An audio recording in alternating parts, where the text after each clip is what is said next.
Hola a quienes sintonizan Léemelo. Yo soy José María de Tavira y estoy feliz de poder compartir este espacio con una mujer que es tremendamente versátil. Ella es comentarista de fútbol, es traductora, es modelo de prótesis de pierna y asesora lingüística. Estoy muy feliz de darle la bienvenida a la magnífica Paulina Chavira. Ay, gracias, José María. Qué gusto estar aquí contigo. Hombre, es un placer compartir contigo este espacio, pero sobre todo la pasión por la lectura, Sí. la pasión por los libros y por la lengua. Sí, la verdad que sí. Me ha acompañado toda la vida, eso sí lo tengo que decir. Las palabras, el impreso, pero no impreso, o sea, todo ha estado presente en mi vida y me encanta poder platicar hoy contigo. Y ahora te dedicas profesionalmente a eso. Sí, a la palabra. Enfocada en el fútbol. Sí. ¿Cuál es tu primer recuerdo de los libros? ¿Cómo se acercó la lectura a ti? ¿Te acuerdas? Pues siempre estuvo presente, la verdad. En mi casa siempre había libros y recuerdo que el primer libro que leí, yo me llamo Ana Paulina, y el primer libro que leí, la protagonista se llamaba Ana, y eso como que me enganchó. Ni me acuerdo de qué era el libro, la verdad, porque estaba yo muy chiquita. Traté de encontrarlo para esta ocasión, pero no tuve éxito. Y esa fue, digamos, fue el primer gancho, o sea, el encontrar a alguien que se llamaba como yo, que pues me acuerdo que era un poco poético el libro, no era que realmente hubiera una historia que yo te pueda contar así tal cual, pero bueno, esa fue la primera. Y después en casa de mi abuela materna, también siempre hubo muchos libros, entonces recuerdo que luego en las comidas familiares, que en esa época todavía se usaba mucho de que los niños y las niñas por un lado y las personas adultas por el otro, pues yo me iba y me escapaba a robar un libro y me ponía a leer. ¿Y en tu casa leían mucho? O sea, ¿es un hábito que aprendiste de ver? Pues fíjate que en ese momento no, porque mi mamá y mi papá trabajaban muchísimo en esa época. Entonces no era común realmente que los viera leyendo. O sea, estaban los libros ahí como dispuestos. Y ya después, con el tiempo, fue cuando ya empecé a ver que ellos leían. Pero yo para ese entonces ya estaba leyendo. O sea, no fue, digamos, como un hábito aprendido por repetición, ¿no? Sino más bien porque estaban ahí disponibles. ¿Y el género en tu infancia? ¿Qué te De gustaba? lo que fuera, o sea, yo me acuerdo que, o sea, ahora lo pienso y creo que era muy joven para leer el diario de Ana Frank, pero leí el diario de Ana Frank muy joven. Bueno, pero es relativamente común, ¿no? Sí, sí, muy común y también se llamaba Ana y bueno, no sé, ahí como que encontraba esos paralelismos con los nombres, ¿no? Evidentemente ya la historia completamente distinta, pero sobre todo esto, historias, o sea, por ejemplo, históricos, había muchos libros en mi casa, pues no sé qué otro había, sobre todo novela histórica, había mucho novela histórica y también como de análisis político del momento, ¿no? Este tipo de libros muy ¿puedo decir nombres de editoriales? Sí, Sí, claro que sí. como de Grijalvo, ¿no? O por Ajá. ejemplo, no sé, había mucho este tipo de libros. Y bueno, y otra cosa que a lo mejor no son libros, pero que creo que también inducen a la lectura, bueno, ya no sé qué tanto, pero en ese entonces, el Selecciones, Ajá. ¿no? O sea, que tenía ahí Sí. como sus historias y cuentitos y no sé qué, o información curiosa y demás. Bueno, eso también fue una de las cosas que siempre leía mucho. Y cómics, también cómics, ahora que lo pienso. Ay, pues genial. Genial. Muy rico, Muy, muy sí, rico. sí, muy relajado. Además, como que nunca hubo esta presión porque tuviera que leer, Ujú. ¿no? O sea, creo que hay mucha gente que llega con la obligación de tienes que leer y tienes que leer. Y pues en mi caso nunca fue así, fue algo que nació natural, así, el amor por los libros. Y hoy en día, ¿cómo es tu acercamiento? ¿Tienes un ritual para leer? ¿Lees estrictamente en físico? ¿Te gusta los medios electrónicos? Híjole, de todo un poco, la verdad, sí, te tengo que decir. Me encantaría leer más de lo que leo, evidentemente no me da el tiempo para poder leer como antes leía, ¿no? Por ejemplo, pero sí hoy, cuando tengo por lo menos 20 minutos de calma y paz, sí por lo menos agarro el libro, siempre tengo un libro ahí listo. No soy buena para leer varios libros a la vez, sé que hay Ajá. mucha gente que puede hacer eso, yo no. O sea, como que yo tengo que leer un libro y ya que lo acabé, que lo digerí y demás, entonces ya empiezo con uno nuevo. Y sobre los electrónicos, no estoy peleada con los electrónicos para nada, pero hay cosas que prefiero tener en físico. Por ejemplo, todos mis libros de consulta, de ortografía, de lengua y demás, los tengo en físico y los tengo en electrónico, porque es más fácil además la búsqueda. Pero, o sea, primero los leo en físico Y ya después digo, ay, a ver, no sé, los usos del guión. ¿No? Y entonces, literal, yo sé, son unas cosas raras, pero en este momento, pues lo que hago ya en el buscador, nada más pongo guión y ya muy fácil encuentro. Digo, no estaba por aquí, entonces ya, así encuentro. Pero todo lo demás sí me gusta leerlo, o sea, en físico. En físico, Sí. en el objeto. Sí, sí, soy muy Pues sí. todavía de esa. Sí, hay un vínculo muy importante todavía Sí. con el objeto. Sí, totalmente. Muy bien, pues vamos a pasar a tu primera recomendación. Venga. Nos trajiste este magnífico libro que ha marcado a tantísimas personas, que es La historia interminable de Michael Ende. Muy ochentero, ¿no? Quizá. Sí, me parece que su primera edición es del 79. Ajá. Y claro.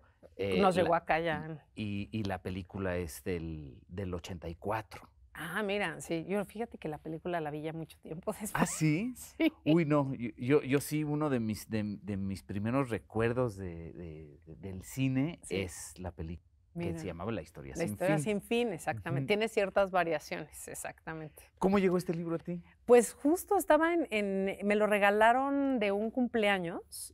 Me lo regaló la hermana más chica de mi papá. Mi papá tiene 11 hermanos. Y, bueno, sí, son 5 hermanos y 6 hermanas, incluido en el hermano mi papá, evidentemente. Y la más chica de todas es una mujer. Ella también, o sea, la familia de mi papá también es muy, muy lectora y ella fue la que me lo regaló. Y pues lo empecé a leer, pues como empezaba a leer en ese entonces cualquier libro, pero la realidad es que este libro como que me cambió la perspectiva de lo que podía ser la lectura. Pues bueno, ¿te parece si leemos el fragmento que escogiste para nuestro público de este libro que trata sobre este chico Bastián Baltasar Books. Y pues vamos para allá.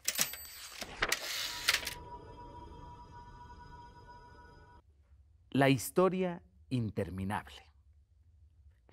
Las pasiones humanas son un misterio y a los niños les pasa lo mismo que a los mayores. Los que se dejan llevar por ellas no pueden explicárselas y los que no las han vivido no pueden comprenderlas. Hay hombres que se juegan la vida para subir a una montaña. Nadie, ni siquiera ellos, puede explicar realmente por qué. Otros se arruinan para conquistar el corazón de una persona que no quiere saber nada de ellos. Otros se destruyen a sí mismos por no saber resistir los placeres de la mesa o de la botella. Algunos pierden cuanto tienen para ganar en un juego de azar o lo sacrifican todo a una idea fija que jamás podrá realizarse. Unos cuantos creen que solo serán felices en algún lugar distinto y recorren el mundo durante toda su vida. Y unos pocos no descansan hasta que consiguen ser poderosos.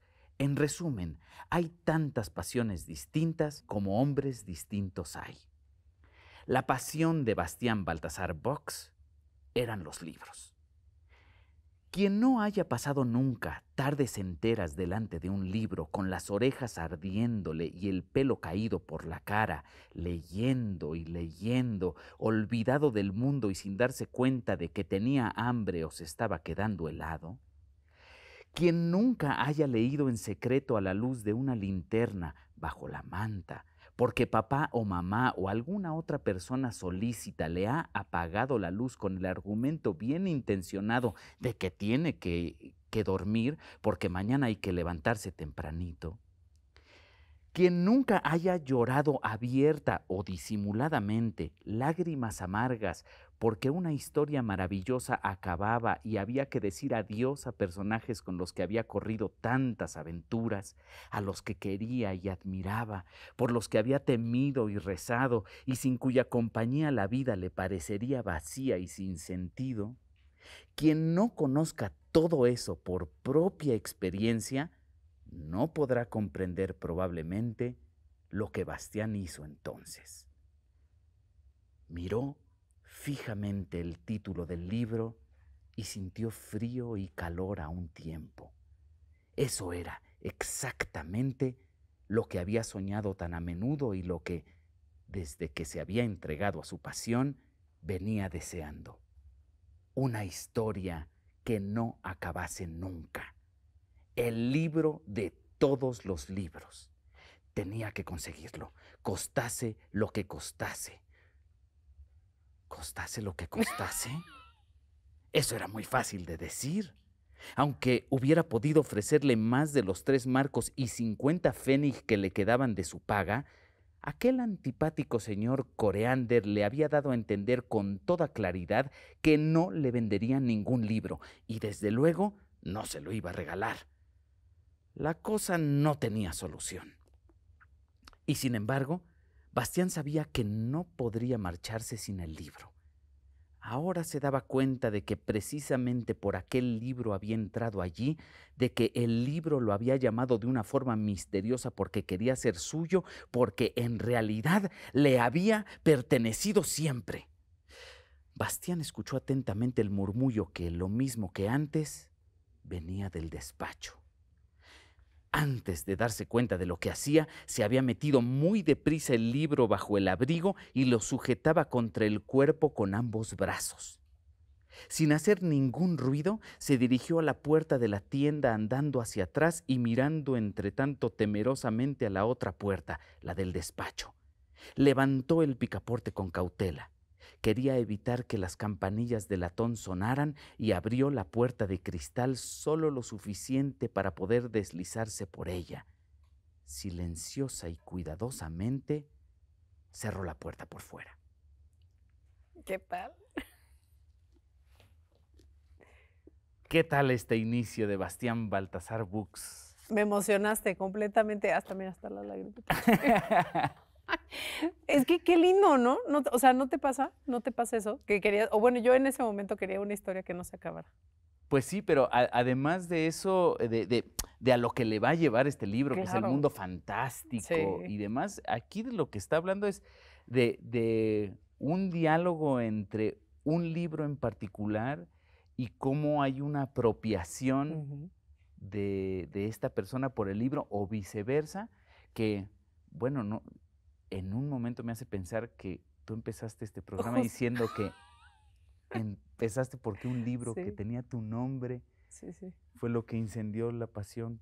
Así es. ¿Los libros te hablan? Los libros me hablan muchísimo y creo que una de las cosas que a mí me encantó con La historia interminable fue precisamente eso, como que no se quedaban ahí, ¿no? O sea, en la historia impresa o en el papel, en el libro así físico, el objeto, sino que iban mucho más allá, ¿no? Y digo, esta edición además me parece que es una edición clásica porque hay que decir que una parte está escrita en una tinta, que es como esta parte del narrador, ¿no? O de la persona que está narrando, y otra tinta es la que sucede, por ejemplo, pues en la historia, tal cual, ¿no? O bueno, en la historia interminable podría ser. A mí esa parte me voló la cabeza en ese momento. O sea, como que, no sé, era muy inocente si quieres. Pero en ese momento me parecía increíble como estos 2 diálogos en un mismo lugar, en algo que a lo mejor no esperaba yo que tuviera estos 2 diálogos, me parecía increíble. O sea, y cómo entender qué era lo que pasaba a Bastián y además qué pasaba en Fantasia. O sea, para mí era una cosa impresionante y obviamente yo era de esas, y creo que lo sigo siendo, digo, hasta hace poco todavía estaba leyendo un libro llorando, evidentemente, a la hora de estar leyendo el libro, nada disimuladamente, evidentemente, porque ¿qué tengo que disimular?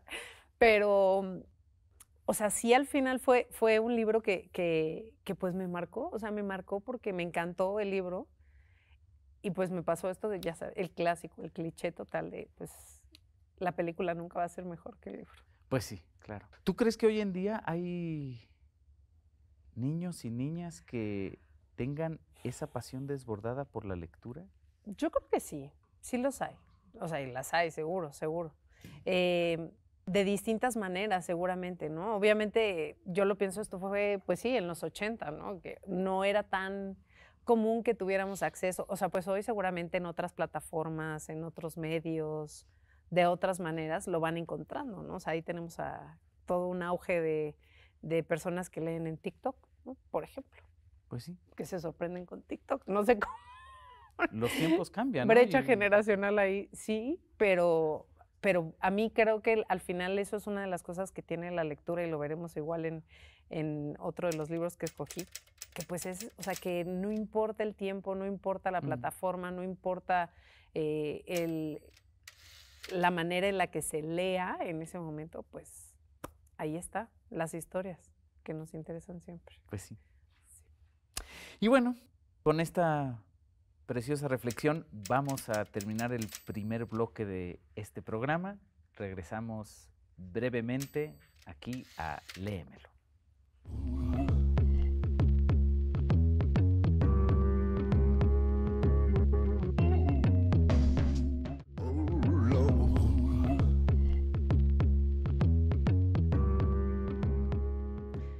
Ya estamos de regreso en el foro de Léemelo con la famosa consejera de ortografía y gramática en redes sociales, Paulina Chavira. Ya de vuelta. Ya de Aquí vuelta. a lo que me gusta. A lo que nos No, truje. me gusta mucho todo, pero la ortografía más que nada. A ver, tú fuiste encargada del manual de estilo del New York Times. Sí. Y eres conocida ampliamente por tus iniciativas para que la gente hable y escriba mejor en el español. Pues no sé si conocido ampliamente, pero se hace un esfuerzo, sí, sin duda. Sí se hago un esfuerzo porque la gente conozca más de la lengua. ¿De dónde viene tu fascinación por que la gente hable correctamente? Pues mira, no es tanto que la gente hable correctamente, sino que conozcamos la lengua. O sea, yo creo que es como uno de estos elementos que damos por sentados en la vida, de que pues ahí está, ¿no? Así como sabemos respirar, que luego nos damos cuenta de que no sabemos respirar bien, pues un poco lo mismo. O sea, sí es nuestra lengua materna, es con la que crecimos, obviamente es nuestra forma de comunicación de manera natural, ordinaria, sí. Pero hay veces en las que creo que no sabemos tanto de la lengua como creemos que sabemos. Y me parece que sobre todo hay ciertas profesiones que deberíamos de tener como un poco de mayor compromiso con la lengua. El periodismo, entre ellas, obviamente. Sin embargo, me enteré por ahí que tú desde niña en la escuela tenías una facilidad para subrayar el sustantivo, el predicado. Me encantaba eso. Me encantaba hacer análisis de oraciones. Sé que a mucha gente eso no le gustaba, pero a mí me encantaba. Así vamos a hacer análisis de oraciones y yo sacaba mis colores feliz. Pues siempre, la verdad es que siempre me gustó mucho. Mi mamá cuenta que ella tuvo una compañera que pues le parecía muy interesante porque todos los días se aprendía una palabra del diccionario. 1 o 5, ya ni me acuerdo. Entonces, como que ella quiso, pues, no sé, importar esta costumbre de la amiga, y teníamos diccionarios en la casa, evidentemente. Y normalmente nos invitaba a que buscáramos cosas en el diccionario, ¿no? Siempre le preguntabas, no sé, oye, mamá, ¿qué significa, no sé, recipiente? Búscalo en el diccionario. Esa era su respuesta, siempre, para todo. No sé, cualquier palabra. Y al final, pues a mí sí me creó este hábito de, pues ya tenía una duda, iba y la buscaba en el diccionario. A mí me parece muy bien. ¿Verdad? Y bueno, pues hablando de esto, nos has sorprendido con tu segunda elección de las recomendaciones. Sí. Porque es un libro sobre ortografía. Sí, un poco dañado. Un poquito usado y dañado. Eso es para mí esto es... un perro, sí. Un perro. Se nos atravesó. Yo pensaba que tú lo habías arrancado y te habías peleado con él varias veces, que era una huella de que este libro ha sido usado muchísimo. Exacto. Sí, ha batallado mucho, porque sí, que la he consultado bastante. Creo que es el libro que más he subrayado, leído, releído, apuntado, de todos los libros de la historia que han pasado por mis manos y mis ojos. Además, la edición que tienes tú es la que más se ha usado, como puedes ver. Ortografía básica de la lengua española. Teniendo hoy en día tantas herramientas en el teléfono, en el mail de los autocorrectores y demás, ¿cómo enfrentas tú la referencia física del objeto que te dice con las tecnologías digitales que quizás le corrigen a la gente sin conocimiento de causa? Pues tengo una pelea constante también, yo creo. O sea, bueno, ya sabiendo un poco más, porque la verdad cuando empecé a utilizar la ortografía, es curioso, no sé, ¿tú alguna vez has leído la ortografía? Solo de referencia. pero de referencia. Y hay De muchísima referencia. gente que en su vida, o sea, ha tenido la ortografía en sus manos. Nunca, ¿no? O sea, pues nos enseñan a ver las reglas de acentuación, que antes de B alta siempre va M, ¿no? O sea, eso ya nos lo enseñan, pero nunca tienes como el libro, ¿no? De Pues donde sí. surgen todas esas reglas que pues nos La enseñan constitución normalmente. política de la lengua española. Un poco casi. así, ¿no? Un poco. Pero lo que a mí me pasó fue que cuando le empecé a leer, yo me consideraba una persona que tenía pues muchos conocimientos sobre ortografía, como ya te decía, pues en la escuela fue muy importante que tuviera buena ortografía, luego en la carrera lo mismo, estudié periodismo, entonces yo esperaba tener como una especialidad en lengua, algo así, y pues la realidad es que no. Tuve 2 clases de redacción, yo creo, y ya. Entonces, pues resultó que un día un amigo me dijo, oye, yo recuerdo que a ti te gusta la ortografía y que eres buena y me gustaría invitarte a que hagas corrección de estilo para una editorial. Le dije, oye, pero yo nunca he hecho corrección de estilo, o sea, no tengo ni idea de qué significa eso. No, yo te enseño bien fácil. Esto fue en enero de 2011. Y la fecha es importante porque justamente esa edición que tienes tú ahí se publicó en diciembre de 2010. O sea, un mes La antes. imprimieron para Así. ti. No, pues no tanto. Los libros te hablan. Los libros me te- hablan, te digo, ya aquí estamos, aquí en conversación directa. Y pues resulta que me dijo, necesito nada más que sigas la ortografía de la lengua española, que es la editada por la Asociación de Academias de la Lengua Española. Y yo, hasta ese momento, Ni idea. no tenía ni idea de que existía esa Asociación de Academias de la Lengua Española. Creo que como para el común de la gente que hablamos español, pues para mí la autoridad era la RAE, ¿no? O sea, y la mencionamos 1000, 8000 veces, pero pues era como una entidad ahí, ¿no? Y cuando la empecé a leer fue cuando me di cuenta de que no sabía nada. Y por eso la amo. Sí. Pues si te parece, Vamos. vamos al fragmento que elegiste para compartir con nuestro público. Me parece perfecto. Ortografía básica de la lengua española. Página 43.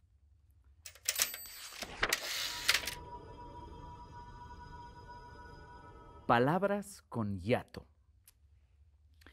A. Hiatos ortográficos. Cuando 2 vocales seguidas dentro de una palabra pertenecen a sílabas distintas, constituyen un hiato.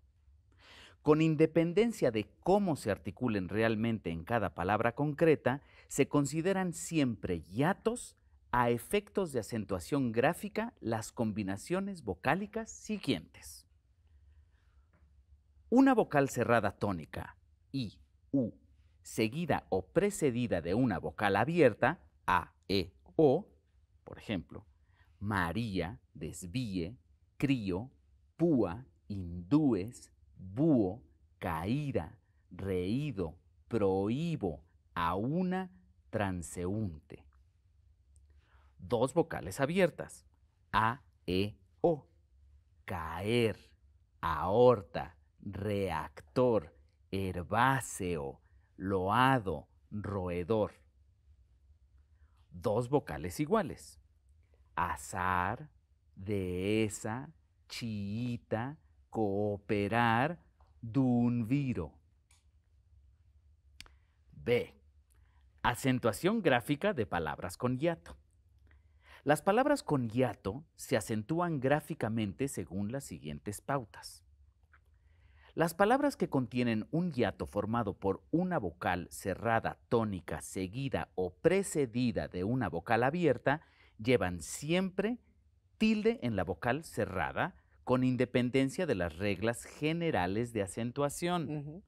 Por eso se acentúan gráficamente palabras como serías, sabíais, desvíen, mío, cacatúa, actúe, búhos, caído, reído, oído, transeúnte o finougrio. Que no sabemos qué. A pesar de ser llanas terminadas en NS o vocal, lo mismo ocurre en raíz, reír, oír, laúd o taúr, que llevan asimismo tilde aún siendo agudas terminadas en consonante distinta de N o S. Las palabras que incluyen cualquier otro tipo de hiato se someten a las reglas generales de acentuación. Así, Jaén, traerás, acordeón, peleó, Noé, rehén o chií llevan tilde por ser voces agudas terminadas en NS o vocal. Caer, baobab, soez o alcohol no la llevan por ser agudas terminadas en consonante distinta de N o S. Boer, saes o afrikaans se acentúan gráficamente por ser palabras llanas terminadas en constante distinta de N o S o en dos consonantes, mientras que paella, vean, ahora, anchoa, museo, poetas o chiitas, igualmente llanas, se escriben sin tilde por terminar en NS o vocal. Por su parte, aéreo, línea, caótico, coágulo, teórico, héroe o zoólogo llevan tilde por ser esdrújulas. ¿Qué tal, eh? No, súper, súper. ¿Te sabías todas esas reglas? No, por supuesto que no me sabía todo. Bueno, luego uno se la sabe intuitivamente Ajá. y no lógico-racionalmente, Exacto. ¿no? Para ti, ¿cuál es la importancia de conocerlas no solamente intuitivamente, Ajá. sino lógico-racionalmente? Pues porque cuando, o sea, yo escogí este fragmento porque yo me sabía la primera regla del hiato. O sea, esta de que tienes, claro que además cuando lo leemos ahí en la ortografía, a veces parece como muy complicado para cualquier persona, ¿no? Hablar esto de vocales abiertas, vocales cerradas, que en realidad en México son vocales fuertes, vocales débiles, ¿no? Las débiles y U, las fuertes A, E, O. O esto de hablar de una sílaba llana, que en realidad para México es una sílaba grave, ¿no? No llana. Como que este uso de palabras a veces puede, digamos, como distanciarnos de ahí. Pero cuando lo leí, entendí por qué priista no lleva acento. Y por qué, por ejemplo, incluso la gente que milita o militaba en ese partido lo escribía mal. Y yo decía, ¿cómo es posible que no sepan que están escribiendo mal esta palabra que usan todo el tiempo, ¿no? Y creo que esa era o sea, cuando lo leí me pareció impresionante que no sabía esta regla y que era a lo mejor muy sencillo entender por qué María sí tenía que llevar acento y no como me había explicado mi Miss Tere, que yo quiero muchísimo y la sigo valorando mucho, de que llegaba la tilde y ¡pum! Rompía la sílaba, ¿no? O sea, como el tener la comprensión de, claro, pues es que es una vocal débil, que está con una vocal fuerte y se pronuncia más fuerte la vocal débil, por eso hace que se separe la sílaba. No es que llega la tilde y rompe la sílaba, nada más, ¿no? Así como por un acto divino. Entonces, cuando lo entendí, me pareció muy importante compartir esto que yo había entendido, porque yo decía, ¿cuánta gente no entenderá? Pero a mí sí me da como la tranquilidad de saber que tengo las reglas y a partir de eso sé cómo se pueden adaptar, porque siempre se adaptan, no es que se sigan así a rajatabla y que no haya cambios y que no se modifique. Y eso, entender también que la lengua está cambiando todo el tiempo, para mí fue un aprendizaje gracias a la ortografía. Llegó con el tiempo, pero Pues sí. empezó ahí. Pues mira, el próximo libro que vamos a presentar no es uno que nos hayas recomendado tú directamente, pero sí es uno que queremos compartir con nuestro público. Es de una autora muy interesante. Se llama Antimanual del Lenguaje Igualitario, de Paulina Chavi. ¿Qué te llevó a escribir este libro? ¿Cómo llegamos de la ortografía a esto? Pues justamente, o sea, lo que te decía, este dinamismo de la lengua, o sea, al final fue muy curioso que a partir de la ortografía, digamos que empecé una profesión muy, muy enfocada en las reglas, en lo que tenía que ser, pues sí, como en lo correcto, ¿no? Muy, digamos, siguiendo muy la línea de la Real Academia Española. Y curiosamente, ya lo mencionabas, uno de los trabajos que tuve fue como editora de The New York Times en español. Y estando ahí, conviviendo con gente que hablaba distintos tipos de español, variantes del español, ¿no? O sea, gente que venía de Argentina, de Venezuela, de Colombia, pues me di cuenta que a lo mejor lo que nos había, la imagen que me habían vendido de que este es el español correcto y esto es lo único que se puede utilizar, pues quizá no era tan cierta, ¿no? Y a partir de ahí fue que empecé digamos, como que experimentar más con la maleabilidad de la lengua.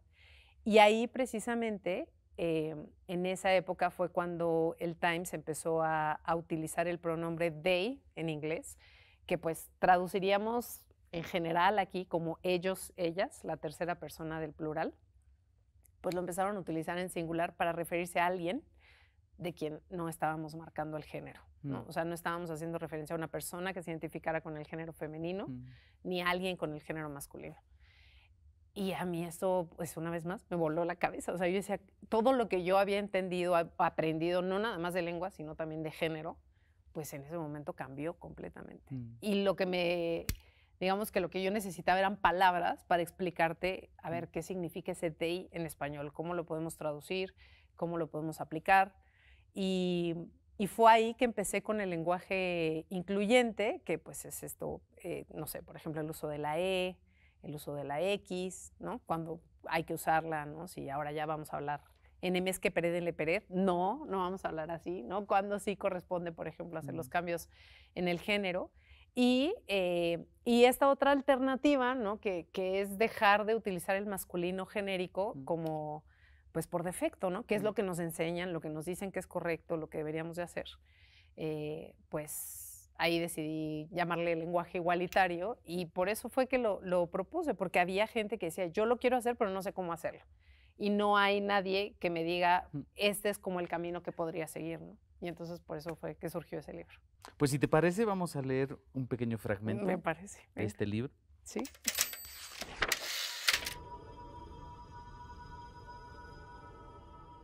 Una lengua en cambio constante. Sí. No hay quien en pleno 2024 hable y escriba igual que como se hacía en 1605, cuando Miguel de Cervantes publicó la emblemática novela Don Quijote de la Mancha, que muchas personas toman como referencia de nuestra lengua. Es más, seguramente no hablas ni escribes como lo hacías hace apenas 5 años. La pandemia de COVID, por ejemplo, provocó que retomáramos palabras que ya existían, pero que ahora poseen una carga diferente, como confinamiento, cubrebocas o mascarilla, tapabocas o barbijo, cuarentena o nueva normalidad. O que creáramos palabras para hablar de la realidad que vivimos, como la misma COVID. Este acrónimo multimentado es un excelente ejemplo para hablar del dinamismo de nuestra lengua, contrario a la creencia generalizada de que el español no cambia ni se adapta, y de cómo las personas que hablamos una lengua somos quienes la moldeamos y la definimos.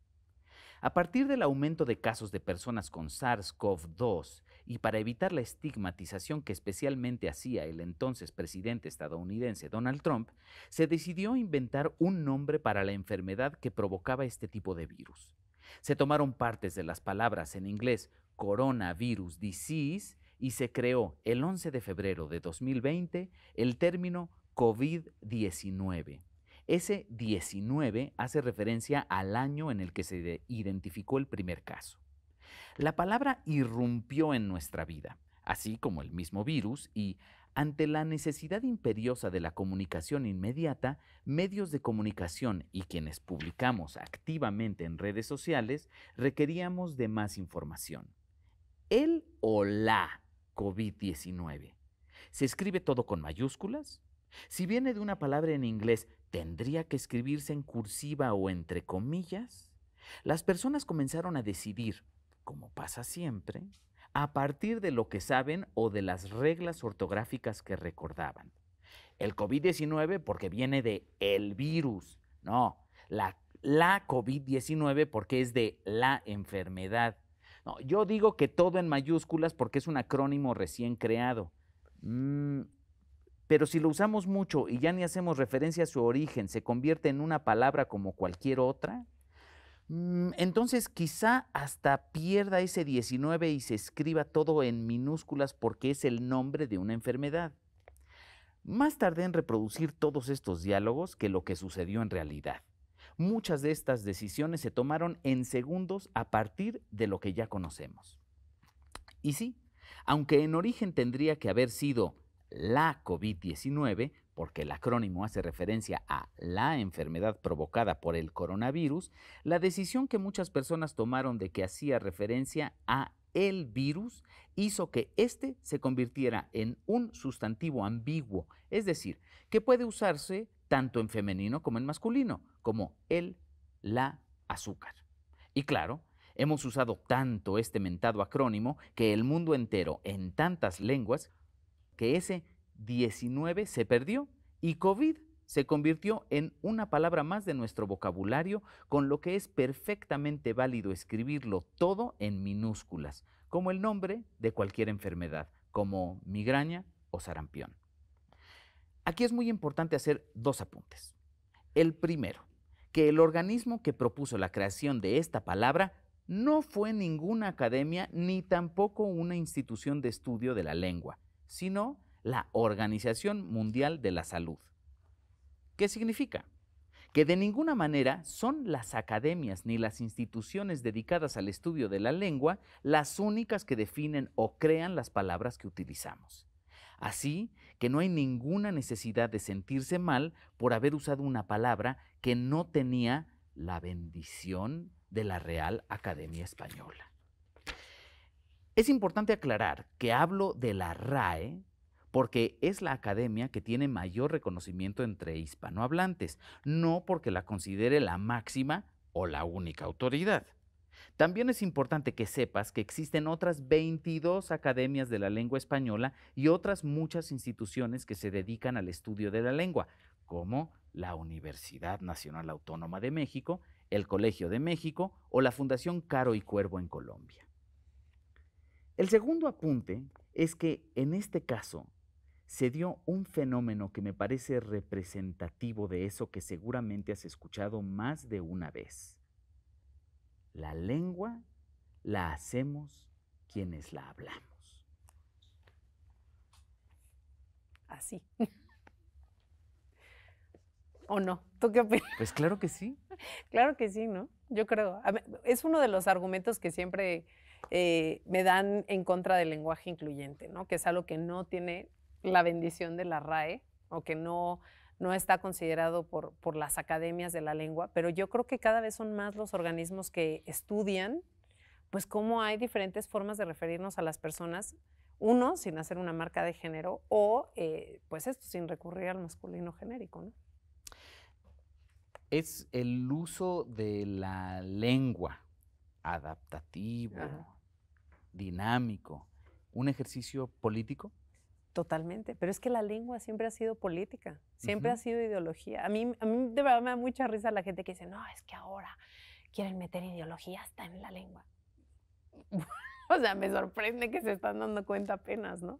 Obviamente, las palabras que usamos, cómo las usamos, en dónde las usamos, son una posición política y siempre han sido. Nunca vas a escuchar el ejército asesinó a 3 personas. El ejército siempre abate.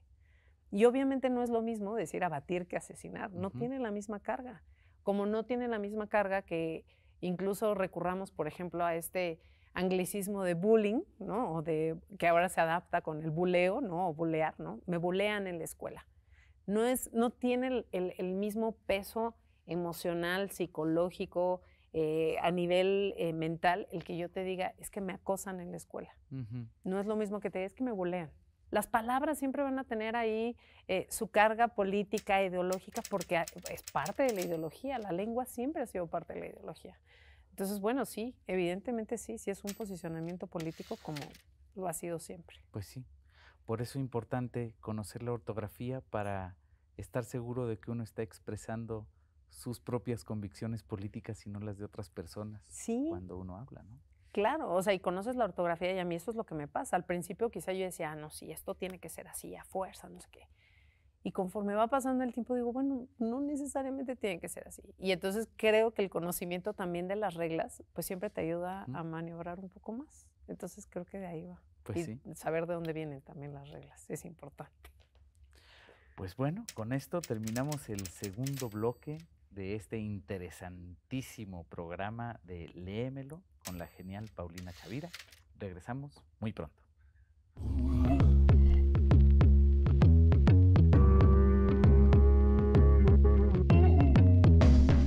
Oh, Lord.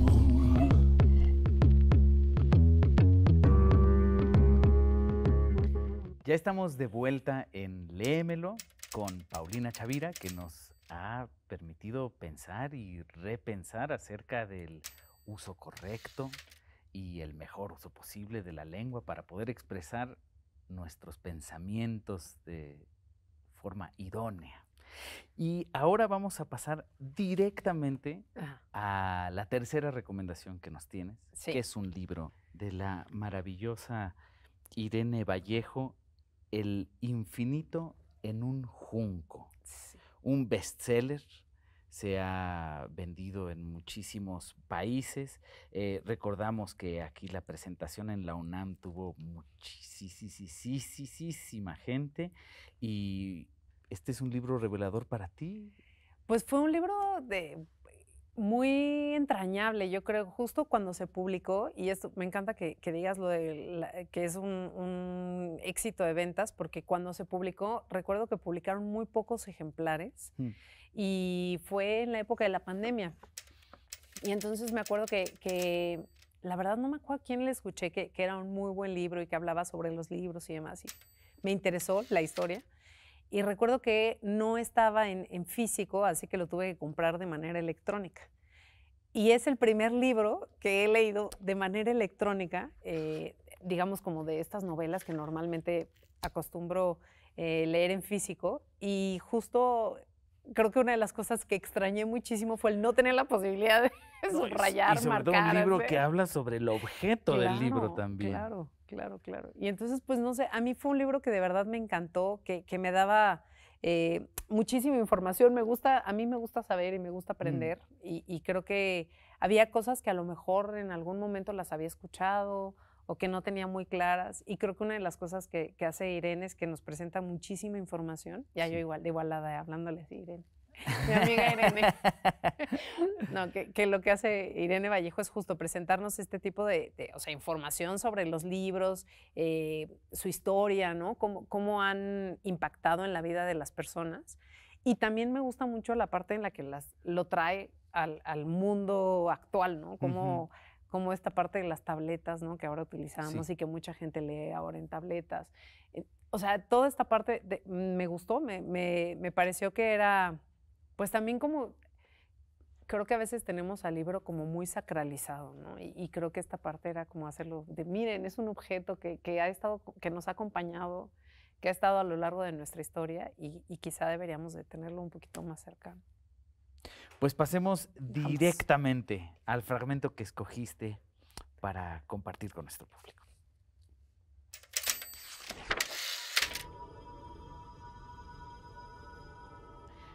Con esas imágenes grabadas en la imaginación, paseo la mirada por mis filas interminables de libros y las hileras de discos de vinilo, preguntándome si un viejo mundo entrañable está a punto de desaparecer.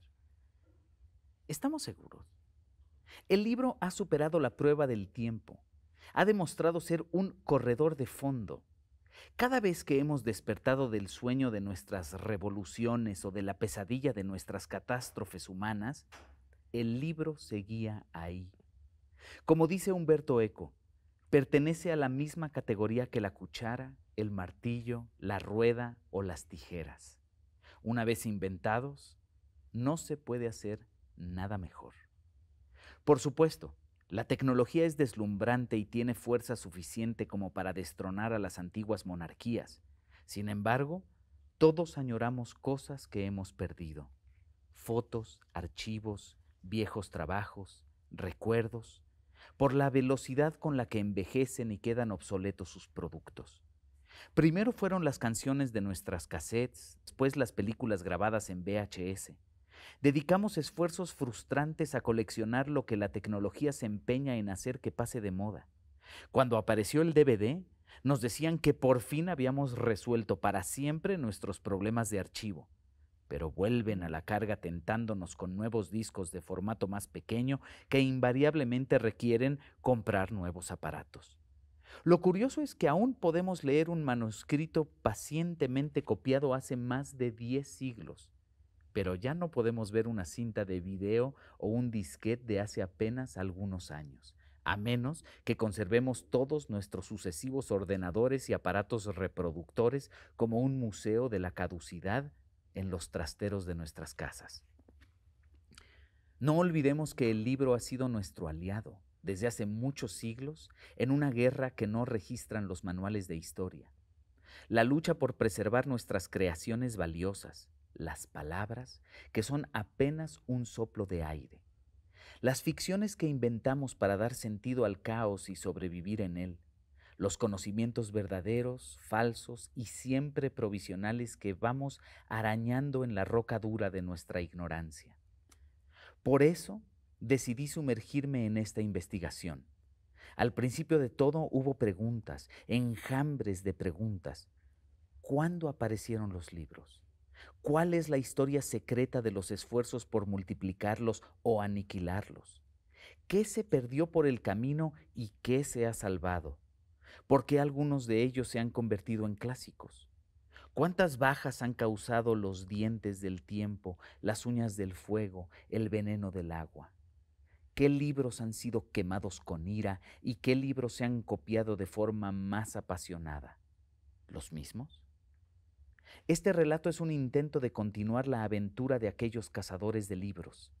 Quisiera ser de alguna manera su improbable compañera de viaje, al acecho de manuscritos perdidos, historias desconocidas y voces a punto de enmudecer. Quizá aquellos grupos de exploradores eran solo esbirros al servicio de unos reyes poseídos por una obsesión megalómana.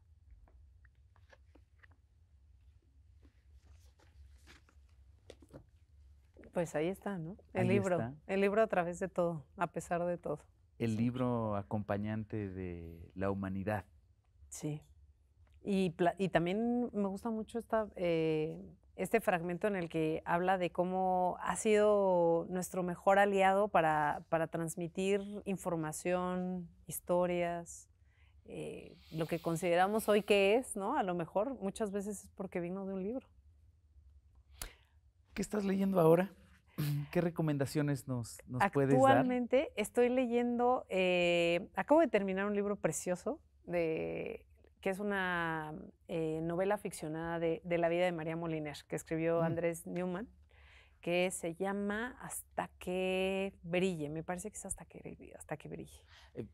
Por favor, explícale a nuestro público Claro, ¿quién es María Moliner? Obviamente, María Moliner creo que es la superheroína de todas las personas a las que nos gustan las palabras y los diccionarios. María Moliner es una mujer española que murió apenas en los años 80, realmente hace poco. Bueno, yo hace poco. Bueno. Casi medio siglo. Pero bueno, no, murió en los años 80 y creo que por lo que todas las personas la reconocen es porque escribió un diccionario, el Diccionario de Uso del Español, que es un diccionario que pues escribió precisamente pues en los años 70, bueno, tardó, dicen que 20 años más o menos en escribirlo, entonces digamos que 60, 70, que la verdad es muy actual, muy completo y además fue una de las primeras mujeres que se proponía para ser parte de la Real Academia Española, pero pues a la Real Academia Española le parecía que María no tenía los méritos para ser parte de esa institución. Entonces, bueno, ella al final creo que no necesitó de ninguna manera ser parte de la RAE, sino que la gente que conoce su obra la acaba reconociendo precisamente por esa obra que ¿Nunca ella lo hace. fue? Nunca lo fue, nunca lo fue. Sí, no. De hecho, no, nunca lo fue. ¿Y alguna otra recomendación? ¿Alguna otra recomendación ahora? ¿Qué otra cosa estoy leyendo? Estoy releyendo un libro pues no de ortografía, de lengua, tiene que ver con lengua, que editó la Fundeu, que es la Fundación del Español Urgente, que es una de las instituciones que hasta hace unos años se dedicaba a tener la actualidad de la lengua, digamos, se creó en la agencia EFE, que es la Agencia Estatal de Noticias de España, y tenían ahí como mucha sensibilidad en lo que pasa con la lengua y pues tenían, no sé, muchas publicaciones dinámicas y una de las que publicaron hace poco es precisamente, me parece que ya no, ahora soy un poco disléxica con los números, no me acuerdo si son 101 o 1001, por ahí, ¿va? Me falta o me sobra un cero. Recomendaciones de la Fundeu. Y entonces son listas, así 10 puntos de, no sé, por ejemplo, verbos que siempre conjugamos mal, por ejemplo, ¿no? satisfacer, siempre jugamos mal satisfacer, ¿no? Entonces te dan algunas recomendaciones de cómo puedes conjugar satisfacer, por ejemplo, ¿no? Que recuerdes que se conjuga igual que el verbo hacer, entonces, no sé, yo satisfago mis necesidades, así, no sé. Esas cosas, o por ejemplo, no sé, 10 dudas sobre el uso del punto y coma, ¿no? Entonces, ¿cuándo puedes utilizar punto y coma? Esas cosas me gusta leerlas todo el tiempo. Yo, apuntadísimo, tengo muchísimo que mejorar. No, siempre hay espacio para la mejora, pero Eso sí. también que aplique en donde tenga que suceder. Pues sí. Sí. Pues, Paulina, ha sido un placer platicar contigo, un placer es mío. compartir tus reflexiones y tus lecturas con nuestro público de Léemelo. Espero que la hayas pasado bien. Mucho. Sí, mil gracias. Gracias por la invitación, ha sido de verdad un gozo estar aquí contigo. Y bueno, pues a nuestro público de Léemelo los invitamos a que no se pierdan la próxima emisión, el próximo episodio, aquí en TV UNAM y Canal 22.